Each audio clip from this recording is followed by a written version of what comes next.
movement, penalty flags on the play. And, of course, Richard Cooper had an ankle problem last week. Eagles are going to be moved back here, Ron, which is, again, something they hate to see in the red zone. Big Troy Drake, though, now going to have to come up big at right tackle, and there's just no consistency to the unit playing the offensive line right now. Well, the minute you start shifting people in and out, you get these types of plays with Jimmy Johnson moving. Please reset the game clock to 9:25. Thank you. You'll see the top of your screen, 88 Jimmy Johnson with Irving Pryor in motion. Just nods his head, and you cannot do that with two people in motion. And they got him. You can't make those mistakes when you get in that goal line situation. Still second down and goal now from just outside the 8-yard line of the Steelers. The give is to Ricky Waters. Nice juke in the backfield, and he is down inside the 5, which will bring up a 3rd and goal from about the 4.5. Levon Kirkland on the stop, but a nice juke to get an extra 4 yards. Well, Ray Seals, number 97, had great penetration with it. When you get in this situation, you will see stunts on the offensive line. Ray Seals came clean. Ricky Waters did a nice job of making him miss the first block or the first tackle coming in the backfield, but got up the field. And, of course, Kevin Turner blocking in the way that the Eagles wanted to do when they got him as a free agent last year. He was hurt all year. Great block by him on Greg Lloyd as we look at the 3rd and goal at the 5. Ricky Waters, and he's not going to get in. He'll be out just outside the 2-yard line. So it's going to bring up decision time. Myron Bell on the stop for the Steelers. What does Ray do here, Ron? He kicks the field goal. It's about 2 yards. I think if it's inside the 1, you give it a shot of pounding it in there. But I think in this situation, you've got to take your points. It's been a good drive. Take something positive out of it. All right, we got a lot of fans who would otherwise probably be at the shore. They want to, of course, make all the easy decisions. So Ron and Ray say field goal. The fans say touchdown. But Gary Anderson on, the former Pittsburgh Steeler, to attempt to score the first points of the evening. Right now we have 8:06 to go in a scoreless first quarter. This will be just like a PAT with Tommy Hutton, the punter, your holder. Penalty flags and whistles one more time, and we have already had a number on the first couple of drives. Offense. Certainly one area, Don, that Ray Rhodes was not happy with his performance of his football team a week ago up in New England, the penalties. And guys that made continuous penalties, Kevin Johnson, Mark Gunn, they can't continue to do that. It will hurt the football team. We had, Jimmy Johnson going in motion down here at the 3-yard line with a chance for a touchdown and moves you back to the 8. Now you're trying for 3.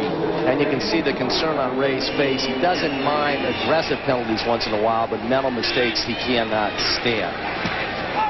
Gary Anderson with the kick. It's up and good. Mr. Consistency puts the Eagles on the board 3-0. 7:42 to go in the first quarter at the vet. Eagles and Steelers. We'll be back with more right after this. Eagles up 3-0, but a near block by All-Pro Rod Woodson. Watch this play right here. Unbelievable athletic ability by Rod Woodson.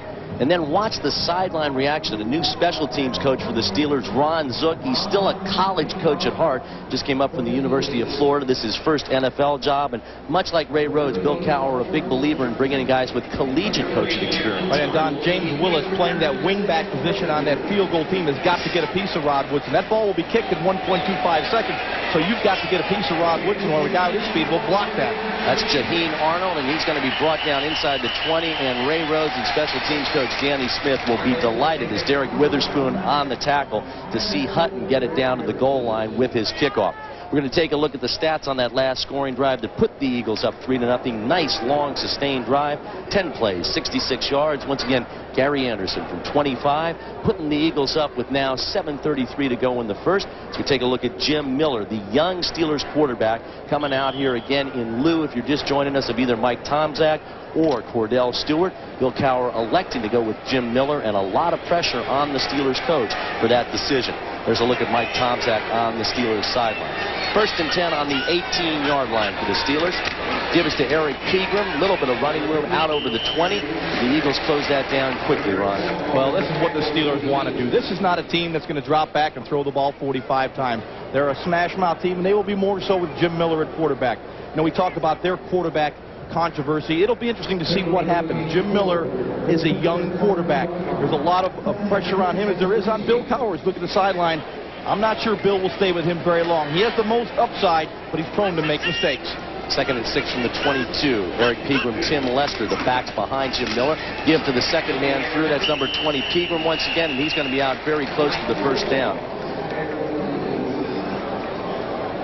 Mike Mamula on the stop, and right now let's get ready to go down on the sidelines with the third member of our broadcast team, Sports Director Carl Churkin. Carl? Thanks, Tyler. I've just been told that Richard Cooper has been taken into the locker room. He has a left knee sprain. He will not be back the rest of the game. We do not have any idea how long he will be out. Back up to you. Thanks, Carl. First and 10 for the Steelers as it was a first down, now operating just outside their own 28-yard line.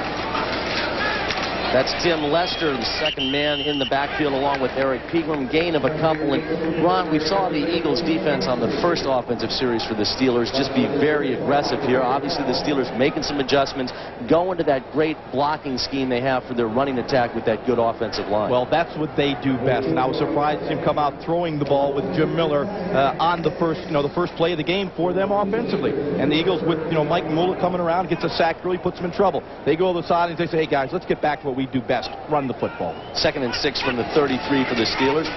Give again is to Pegram, and this time nothing doing as the Philadelphia Eagles shut it down. And we saw it just before that play, shots of Michael Zordich and Eric Zomald. The safeties in the Eagles defense, then they come back and they make the on-field adjustments as Michael Zia again is on screen and Eric Zomald. Well, you are exactly correct. When the safeties can get up there and get nosy down, they can do that because of the outstanding cornerbacks, Troy Vincent and Bobby Taylor, because they have confidence they could cover their guys man-to-man. When you have that confidence, you can get up there and try to make plays at the line of scrimmage, which is what they did right there. All right, third down and 7, and there he is, the man who can do so many things, Cordell Stewart. He's in motion. Jim Miller is the quarterback out of the shotgun. Back to pass, good rush, lots of pressure, but he goes underneath, and that ball is caught by number 88, Andre Hastings. And the one thing, Ron, when you have Cordell Stewart in there, a defense has to pay so much attention to him, it's got to open up some other things. Well, he does so many things for the Steelers. He catches the football. They use him on running plays in motion coming from that wide out spot. He throws the football from the halfback position as well as the quarterback position. I'll tell you, it may still be the preseason, although we're just a week away from the regular season, but take a look at the way people are hitting Eric Zomald, knocking the helmets off. First and 10, Steelers operating at their own 41-yard line. Again, the give is to Pegram off the left side. He's going to be out near the 45.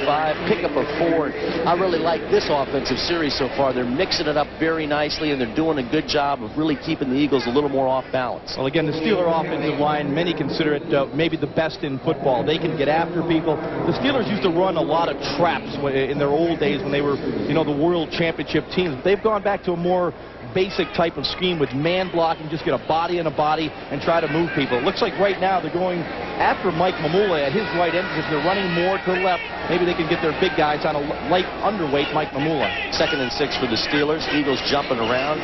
Penalty flags on the play, and we're going to have yet another first quarter penalty, and we have had almost 10 in the first half. That is going to be on the Steelers. It's on number 65, as you heard from our referee tonight, Johnny Greer, so that's going to push him back. And Ron, as we look at Willie T, how are the Eagles linebackers doing with a lot of controversy with the younger guys coming up?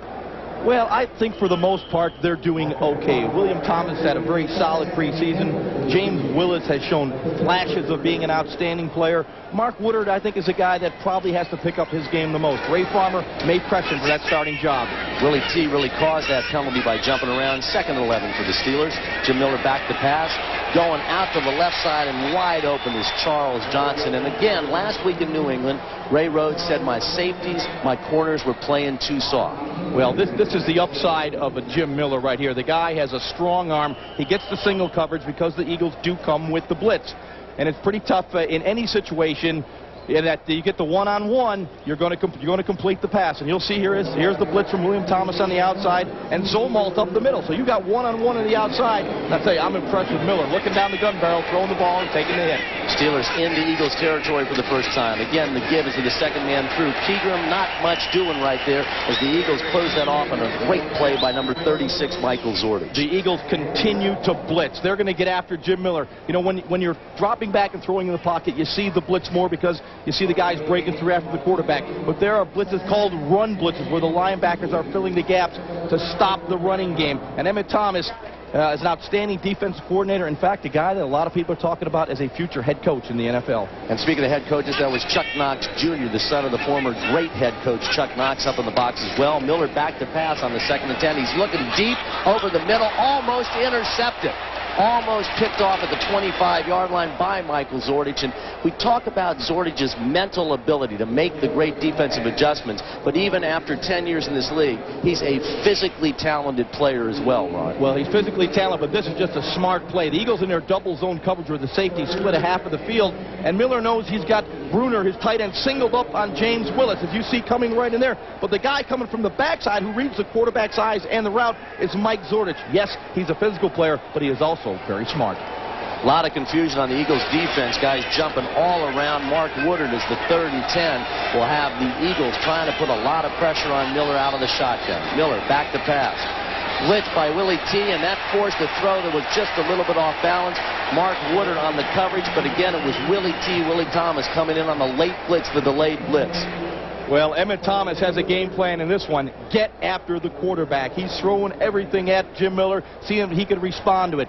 You'll see Wilburn coming from the outside. You'll see Thomas coming from the inside again. Look at Miller. He doesn't like that, but he's got to read it. He does look down the gun barrel and deliver, but the ball was tipped and incomplete, but they are coming after him. There he is, Willie T, just an outstanding all-pro linebacker. Josh Miller standing back at his own 37 to punt for the Steelers. Freddie Solomon with the fair catch. He's taken it at his own 17, so the Eagles will take over with 2:14 to go in the first quarter here at Veterans Stadium on a very steamy Friday night. The Philadelphia Eagles leading the Steelers 3-0, and they'll have the ball back when we return. You can see the Eagles coaching staff continuing to coach throughout this game. This is defensive line coach Mike Turgovac talking to his defensive linemen, and they came out with their eyes bug-eyed, wide open. They've got a guy in there who hasn't played quarterback in this league, and Jim Miller. They're teeing off and going after him, and this defensive line is having fun and learning at the same time. Back up to you. Okay, thanks, Carl. 2:14 to go in the first quarter. Eagles up 3-0. They'll operate from their own 17, 1st and 10. And look at this formation. Ty Detmer at the controls. That's Kevin Turner in motion. Detmer back to pass, rolling to his right, a planned rollout, and a great catch by Chris T. Jones. How huge has he been so far in the preseason? The fans here want to rough this penalty on number 37, Carnell Lake, the veteran, but Chris T. Jones continues to impress. Well, he has a knack for finding the seam in the zone. If Detmer comes in the rollout, he's looking up the field, reading the same coverage that Chris T. Jones is reading. And that's most important, that both the receiver and the quarterback are on the same page. You'll see Detmer here come out from under center, rolling his right. Nice down block there as he finds Chris T. Jones. See, it just sits right in that hole right there. That's good recognition by Chris T. Jones of where the open area is. No penalty as we look at Chris T., but enough for another Eagles first down. Pitch back to Ricky Waters. Up over the 30, out to the 35, and there's that run blocking. Again, one of the things Ray said that was not as pathetic as a lot of the things up in New England, the way they did run block at times. Again, we're going to talk about the offensive line most of the night because that's the area that most improvement is needed. But you'll see right here, that's a real nice down block in there by Jason Dunn. You see Barrett Brooks come around on Greg Lloyd, and Joe Panos picks up on the inside. This is a real nice job. There's Jason Dunn, number 87, with the down block. That opens up the hole. Ricky Waters does a nice job of cutting back inside of number 95, Greg Lloyd, who does jump on the pile late. Great movement by Ty Detmer, continuing with the fake. Charlie Garner and Kevin Turner in the backfield. It is a 2nd down and 3 for the Eagles. Detmer back to pass. Out in the flat, he's got Garner. Garner's got running room out over the 40. Another Eagles first down, and they are just mixing up the plays oh so well. You talked about John Gruden under pressure. So far, the offensive game plan excellent as the first quarter winds down. And he creates a matchup that favors the Philadelphia Eagles. That's what coaching is all about, putting your player in the best position to win. Here he gets LaVon Kirkland, number 99, singled up on Charlie Garner. That is a mismatch that Charlie Garner will win every time. LaVon Kirkland is a fine linebacker, but he can't run with Charlie Garner. Great play selection by John Gruden. Absolutely right, Ron Jaworski. 1st and 10, Philadelphia Eagles now operating from their own 42. Kevin Turner solo back behind Ty Detmer. Detmer back to pass. Good protection. Kevin Turner out on the right flat. Back to the line of scrimmage, maybe a yard. But the thing I noticed with Kevin Turner, as that probably was and is in fact the last play of the first quarter. He looks much healthier than he did last week in New England. Philadelphia Eagles leading the Pittsburgh Steelers 3-0. We'll be back with the second quarter right after this. NFL on Fox. Timeout. We are back. Don Tollefson, Ron Jaworski, Carl Churkin. Eagles lead 3-0 after one quarter. We're going to take a look at the statistics from that.